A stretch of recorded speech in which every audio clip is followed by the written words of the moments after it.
It's a real pleasure to be here. We get to work with companies such as Mitel all over the world in lots of industry domains.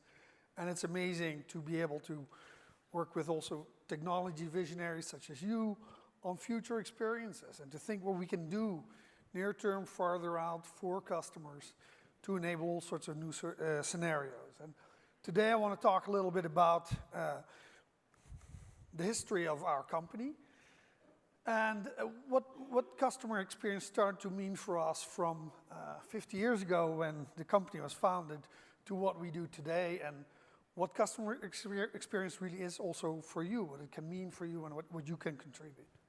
So this is our crew in probably the early 80s.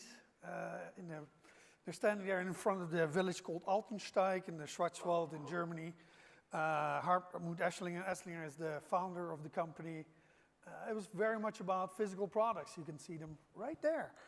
But the interesting thing was that Heartwood had a vision that really went beyond over just building physical boxes and products here. I was very much aware that people buy something that's more meaningful to them and want to bring products in their life that have a deeper kind of value ultimately.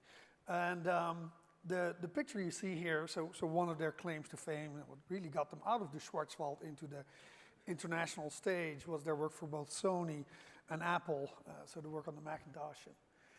You see it right there. So this very characteristic set of form language that makes you recognize those old Apple products were what they really delivered for Steve Jobs. It was called the Snow White design language. And they always had really interesting advertisements. I don't know if there's German people here who know Frog, because it's a company to be proud of, ultimately, I think.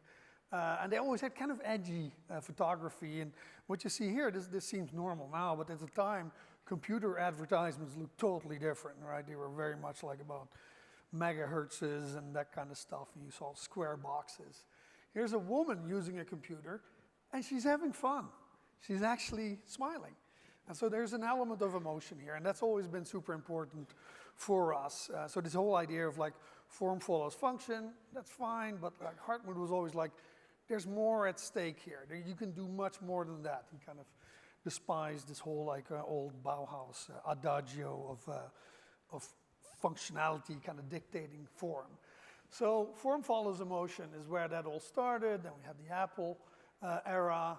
But so towards the 90s, things started to really change, and digital came more and more into the picture. So we actually got more and more interested in what the lady there was doing in terms of what was on the screen, not just the physical outside of this box, but what was really happening there, and what was her job about, and what would she do when she'd go somewhere else and do other stuff. They actually had really nice small mobile phones as part of the sort of exploratory future products that they were looking at the time.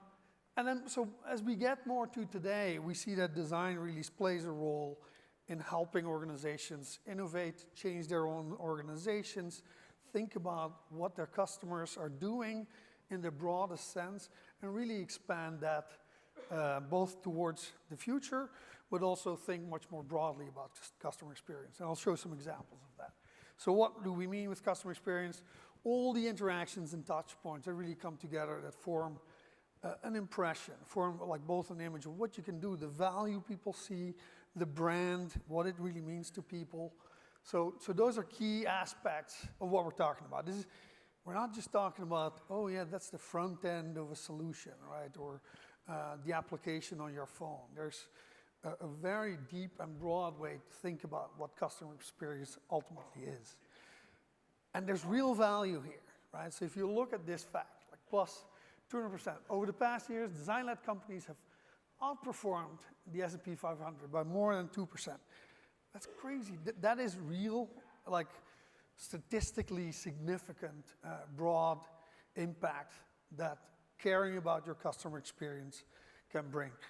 And this is not only about the product, right, the thing you build, whether it's digital or physical, but really about the total ecosystem of how all those elements hang together, right? If you think about your phone or think about the success, for example, that Apple very early on had with the iPod. Right? It wasn't just about a great device. It was also about the iTunes software, the deals with the labels, the whole system that was really built there, and how everything came together. And for your customers, this needs to all really be one seamless story, right? They don't want to see all these pieces. They want to be able to focus on what they care about, what their goals are about, and then move forward. And that matrix is getting more and more complex, right? So there's not one single point of contact. I'm sure you guys are all super aware of this because you know all those pieces and how they come together, and that your customers are kind of weaving their way through this ecosystem in very creative and sometimes unpredictable ways, right? So it's not linear, it's not totally predictable, and that's actually great. Like, we can use new technologies to be more anticipatory towards that and enable that. So just one example I wanted to briefly touch on here, and hopefully it'll also play into what you're going to hear the rest of the evening. This is a project we did for Disney. So they had the idea to kind of bring in a technology, RFID tags that we could stick in arm bands, and we could recognize their customers with that. So you could just build that and do checking in, and you could maybe pay for stuff.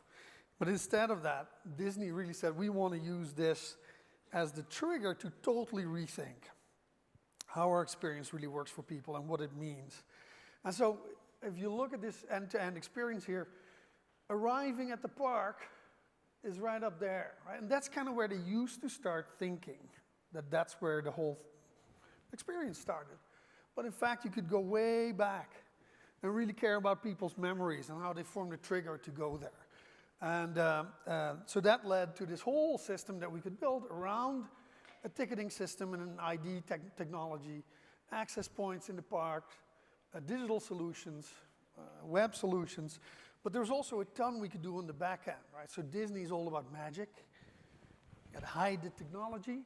And so there's an amazing amount that they do behind the scenes to make everything work well. And so they're using data to actually allow you to have this great emotional experience without seeing kind of the inner workings.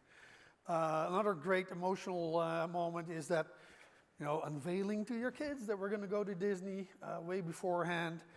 Again, that was not part of the original way of thinking about the customer journey.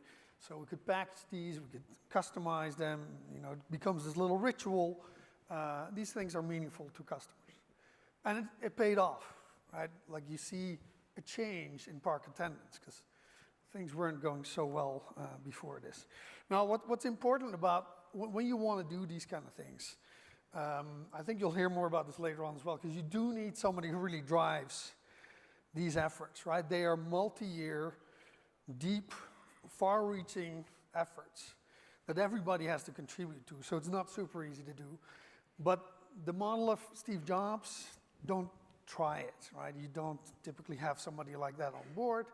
Really, you need to do this as a team. You bring together very different types of folks in your company and together with your partners. This is my favorite Nerds and Rock Stars picture. I don't know, there's probably nerds here, maybe rock stars, yeah. But you kind of need both, and you need a slightly more diverse group also than these two guys. I don't know if you guys know, but that's Steve Wozniak of Apple, and that's David Lee Roth. Just a lovely picture. Another super important aspect is that everybody has an empathy for their customer journey. And very often we really make people just do terrible stuff, right? Like we have a feature, but it works so badly that you kind of don't have the feature, if you're really honest about it. Can you play a little clip, as I have a little example in German? Bluetooth-Integrationsknopf, den man irgendwie drücken muss und dann gleichzeitig drücken und den Schlüssel drehen. Und dann noch eine Nummer eingeben. Und das finde ich ziemlich spannend. Also den muss man drücken, 3 Sekunden halten, dann darf man den Schlüssel weiterdrehen, dann muss man es nochmal 3 Sekunden halten, dann muss man es losmachen und dann muss man eine Nummer eingeben. And not to be sort of insulting to BMW because they fixed this long time ago, right? It's much better now. But these are the kind of things that we find out when you actually go into the world and you see how people are using these products. And in principle, the technicians probably put a check mark behind, we need the feature of Bluetooth pairing in the car. But, come on, it's kind of silly this way. So we have to do better than that, and we have to look much deeper than that and know about what people are really doing and care about that at a very deep level. So just to summarize what this means for you, moving from a product-centric to customer-centric story, including everybody, understanding that everybody needs to come along on this journey in your organization, having true empathy. And then the last point, actually kind of a bigger one about when you build experiences in the world of enterprise technology and collaboration, you have to lock into what everybody else is doing. People need more than what you do, right? We all are super aware of that.